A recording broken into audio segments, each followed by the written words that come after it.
আসসালামু আলাইকুম সুপ্রিয় শিক্ষার্থীরা, কি অবস্থা সবার? আশা করি সবাই ভালো আছো। বরাবরের ন্যায় আমি তোমাদের সাথে যুক্ত আছি হৃদয় মাহমুদ। আজকে তোমাদের সাথে আলোচনা করব ঢাবি অধিভুক্ত 7 কলেজের ভর্তি পরীক্ষার কেন্দ্র কোথায় পড়েছে, তোমাদের কত নম্বর কক্ষে পড়েছে এবং তোমরা কিভাবে দেখবে তোমাদের কেন্দ্রটি কোথায় পড়েছে, কোন কলেজে পড়েছে।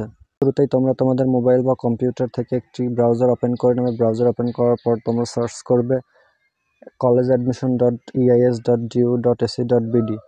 সার্চ করার পর তোমাদের সামনে ঠিক এমন একটি ইন্টারফেস আসবে।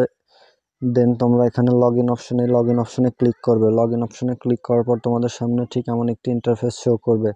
এখানে তোমরা তোমাদের উচ্চ মাধ্যমিকের রোল এবং উচ্চ মাধ্যমিকের বোর্ড এবং মাধ্যমিকের রোল দিয়ে লগ ইন করে নেবে।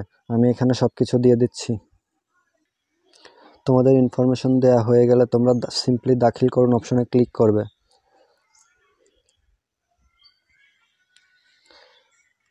দাখিল করান অপশনে ক্লিক করার পর তোমাদের সামনে ঠিক এমন একটি ইন্টারফেস আসবে। এখানে শিক্ষার্থীর ব্যক্তিগত তথ্য দেখাবে এবং তার পাশে আবেদনের অবস্থা। এখানে তোমরা কলা ও সামাজিক বিজ্ঞান ইউনিট এইটার উপর ক্লিক করবে। এইটার উপর ক্লিক করার পর তোমরা এখান থেকে প্রবেশপত্র অপশনে ক্লিক করলে তোমাদের প্রবেশপত্রটি ডাউনলোড করে নিতে পারবে এবং তার পাশে আসন বিন্যাসে ক্লিক করার পর তোমরা দেখতে পারবে কোথায় তোমাদের কেন্দ্র পড়েছে, কোন কলেজে পড়েছে এবং কত নম্বর কক্ষে তোমাদের সিট পড়েছে।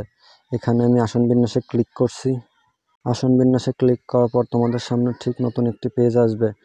এখানে তোমরা তোমাদের পরীক্ষার বিভিন্ন তথ্য দেখতে পারবে। এখানে তোমাদের রোল নম্বর দেখতে পারবে, সিরিয়াল নম্বর দেখতে পারবে, পরীক্ষার অঞ্চল দেখতে পারবে এবং স্থান কোথায় তোমাদের পরীক্ষার সিট পড়েছে। এখানে এই শিক্ষার্থীর সিট পড়েছে ঢাকা কলেজে এবং এটির অবস্থান হচ্ছে Dhaka new market area, Mirpur road, Dhaka এবং এর কক্ষ নম্বর হচ্ছে main building, room number 06, ground floor.